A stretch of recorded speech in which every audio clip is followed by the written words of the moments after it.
Friends welcome to MS video சமையலில் பார்த்தீங்கன்னா சூப்பரான ஒரு டேஸ்ட்டில் மார்னிங் பிரேக்ஃபாஸ்ட் ரெசிபி ஃப்ரெண்ட்ஸ் இன்றைக்கி நம்ம பண்ண போகிறோம். நல்லா ஹெல்த்தியான இந்த பிரேக்ஃபாஸ்ட் ரெசிபி எப்படி செய்யலாம் வாங்க ஃப்ரெண்ட்ஸ் வீடியோவில் போய் பார்க்கலாம்.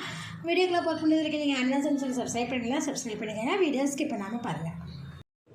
மிக்சிங் பவுலில் பார்த்தீங்கன்னா 2 டீஸ்பூன் அளவுக்கு கேப்சிகம் பொடியாக கட் பண்ணி வச்சுருக்கேன். அது இதில் ஆட் பண்ணிக்கலாம்.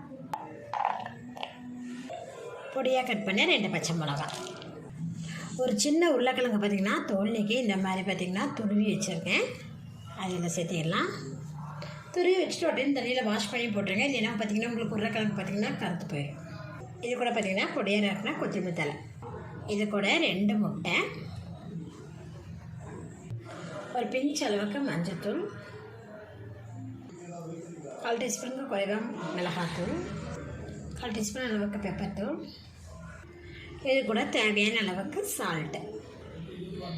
இப்போ இது நல்லா கலந்து விட்டுருங்க. மசாலா பொடி பார்த்திங்கன்னா திட்டு இல்லாமல் பாருங்கள். இந்த அளவுக்கு நான் நல்லா கலந்துட்டேன்.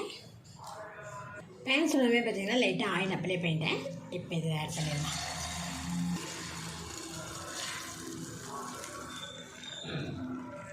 இதை லோ ஃப்ளேம்லேயே குக் பண்ணி எடுத்துக்கலாம். சுற்றி வேலை பார்த்திங்கன்னா லைட்டாக ஆயில் விட்டுக்கோங்க.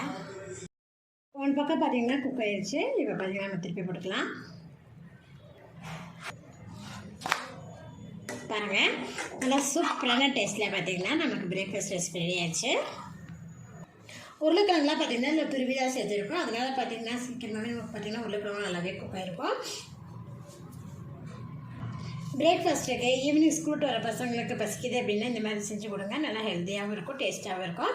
என்னோட இந்த வீடியோ பிடிச்சி லைக் பண்ணுங்கள். மறக்காமல் அண்ணன் சமைச்சல சப்ஸ்கிரைப் பண்ணிக்கோங்க. நன்றி.